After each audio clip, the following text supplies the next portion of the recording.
ಜನವರಿ 26ನೇ ತಾರೀಕು ನಡೆಯುವಂತಹ ರಿಪಬ್ಲಿಕ್ ಡೇಯ ಪರೇಡ್ನಲ್ಲಿ ಕರ್ನಾಟಕದ ಸ್ತಬ್ಧ ಚಿತ್ರಕ್ಕೆ ಅವಕಾಶವನ್ನು ಕೊಟ್ಟಿಲ್ಲ. ಇದು ಕೇಂದ್ರ ಸರ್ಕಾರ ತೋರ್ತಾ ಇರುವಂಥ ತಾರತಮ್ಯ. ಈ ರೀತಿ ಹೇಳಿಕೆಯನ್ನು ಸನ್ಮಾನ್ಯ ಮುಖ್ಯಮಂತ್ರಿಗಳಾಗಿರುವಂತಹ ಸಿದ್ದರಾಮಯ್ಯ ಸಾಹೇಬರು ಕೊಟ್ಟಿದ್ದಾರೆ. ಆದರೆ ಒಬ್ಬ ರಾಜ್ಯದ ಮುಖ್ಯಮಂತ್ರಿಯಾಗಿ ಈ ಸೆಲೆಕ್ಷನ್ ಪ್ರೋಸೆಸ್ ಯಾವ ರೀತಿ ನಡೆಯುತ್ತೆ ಅನ್ನುವ ಅರಿವಿದ್ದು ಈ ಹಿಂದೆ ಐದು ವರ್ಷಗಳ ಕಾಲ ಮುಖ್ಯಮಂತ್ರಿಯಾಗಿದ್ದ ಅನುಭವವನ್ನು ಇಟ್ಕೊಂಡು ಈ ರೀತಿ ದಾರಿ ತಪ್ಪಿಸುವಂಥ ಹೇಳಿಕೆಯನ್ನು ಕೊಡ್ತಾ ಇದ್ದಾರೆ ಅಂತಂದರೆ ಸಿದ್ದರಾಮಯ್ಯನವರು ದುರುದ್ದೇಶಪೂರಿತವಾಗಿ ಹೇಳಿಕೆ ಕೊಟ್ಟಿದ್ದಾರೆ ಹೊರತು ಅದರ ಹಿಂದೆ ಯಾವ ಸತ್ಯನೂ ಅಡಗಿಲ್ಲ. ಮಾನ್ಯ ಮುಖ್ಯಮಂತ್ರಿ ಸಿದ್ದರಾಮಯ್ಯನವರಿಗೆ ನಾನು ಹೇಳಲಿಕ್ಕೆ ಬಯಸೋದು ಇಷ್ಟೇ, ಸ್ವಾಮಿ ಸಿದ್ದರಾಮಯ್ಯನವರೇ, ಪ್ರತಿ ವರ್ಷ ಕೇಂದ್ರ ಸರ್ಕಾರ ಅದರಲ್ಲೂ ವಿಶೇಷವಾಗಿ ಡಿಫೆನ್ಸ್ ಮಿನಿಸ್ಟ್ರಿ ರಿಪಬ್ಲಿಕ್ ಡೇ ಮುಂಬರುವಂಥ ರಿಪಬ್ಲಿಕ್ ಡೇಗೆ ಆ ಪರೇಡ್ನಲ್ಲಿ ಕರ್ತವ್ಯ ಪಥದಲ್ಲಿ ಯಾವ್ಯಾವ ಟ್ಯಾಬ್ಲೋಗಳು ಭಾಗವಹಿಸಬೇಕು, ಯಾವ ರೀತಿ ಅವಕಾಶ ಕೊಡಬೇಕು ಅನ್ನೋದಕ್ಕೆ ಆ ಪ್ರೋಸೆಸ್ ಏನಿದೆ ಆ ಪ್ರಕ್ರಿಯೆಯನ್ನು ಆರಂಭ ಮಾಡುತ್ತೆ. ಅದಕ್ಕೋಸ್ಕರ ಒಂದು ಎಕ್ಸ್ಪರ್ಟ್ ಕಮಿಟಿಯನ್ನು ಮಾಡ್ತಾರೆ. ಆ ಕಮಿಟಿ ಅದರೊಳಗಡೆ ಎಮಿನೆಂಟ್ ಪರ್ಸನ್ಸು, ಅದು ಆರ್ಟ್ ಇರ್ಬೋದು, ಕಲ್ಚರ್ ಇರ್ಬೋದು, ಮ್ಯೂಸಿಕ್ ಇರ್ಬೋದು, ಫಿಲಾಸಫಿ ಇರ್ಬೋದು, ಪೇಂಟಿಂಗ್ ಇರ್ಬೋದು, ಈ ಎಲ್ಲ ಕ್ಷೇತ್ರಗಳಲ್ಲಿರುವಂಥ ಎಕ್ಸ್ಪರ್ಟ್ಗಳನ್ನು ಹೆಸರುಗಳನ್ನು ತೆಗೆದು ಒಂದು ಕಮಿಟಿಯನ್ನು ಮಾಡ್ತಾರೆ. ಈ ಕಮಿಟಿಗೆ ಒಂದು ಥೀಮನ್ನು ಕೂಡ ಕೊಟ್ಟಿರ್ತಾರೆ. ಆಯಾ ವರ್ಷದ ಒಂದು ಥೀಮ್ ಇರುತ್ತೆ.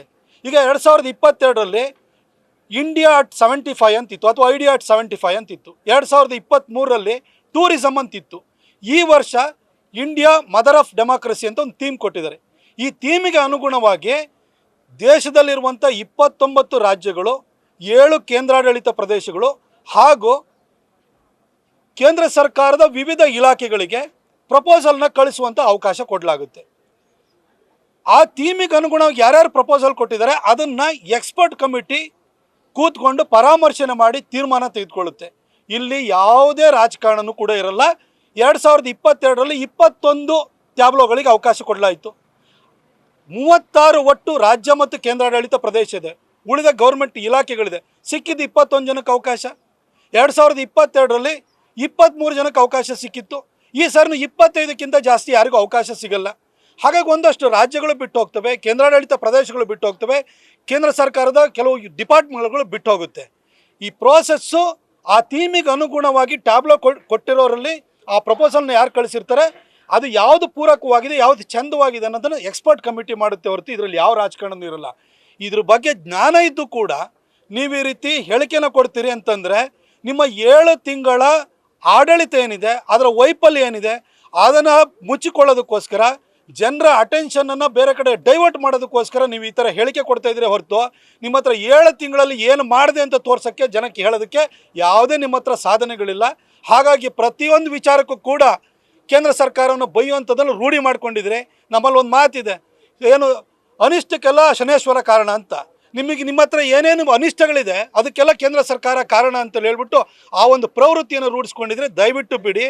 ಇದು ಶೋಭೆ ತರುವಂಥದ್ದಲ್ಲ. ಎಷ್ಟೋ ರಾಜ್ಯಗಳಿಗೆ ಈ ಸರಿನೂ ಅವಕಾಶ ಸಿಕ್ಕಿಲ್ಲ.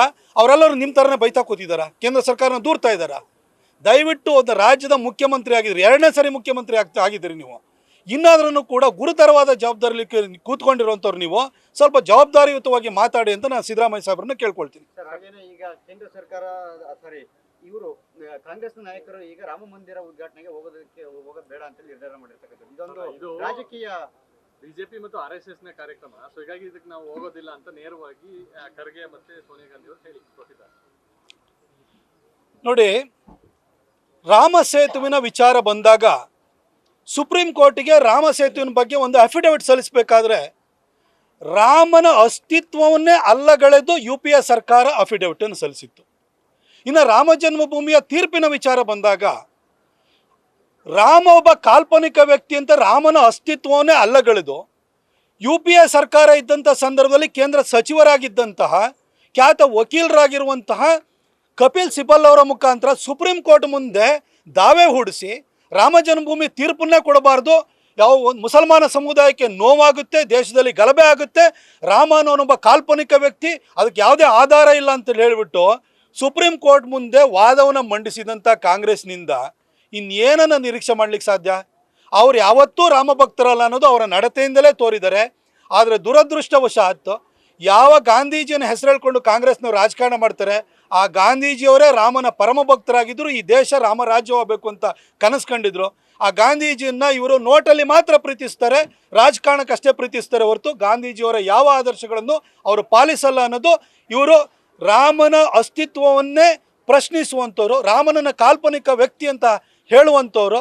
ಇವರು ರಾಮ ಭಕ್ತರಲ್ಲ ಅನ್ನೋದನ್ನ ಈಗ ಅವರು ತೆಗೆದುಕೊಂಡಿರುವಂಥ ನಿರ್ಧಾರದ ಮುಖಾಂತರ ಮತ್ತೊಮ್ಮೆ ಸಾಬೀತು ಮಾಡಿದ್ದಾರೆ. Thank you. ನ್ಯೂಸ್ ಫಸ್ಟ್ ನಿರ್ಭೀತಿಯಿಂದ ನಿಮ್ಮ ಪರವಾಗಿ.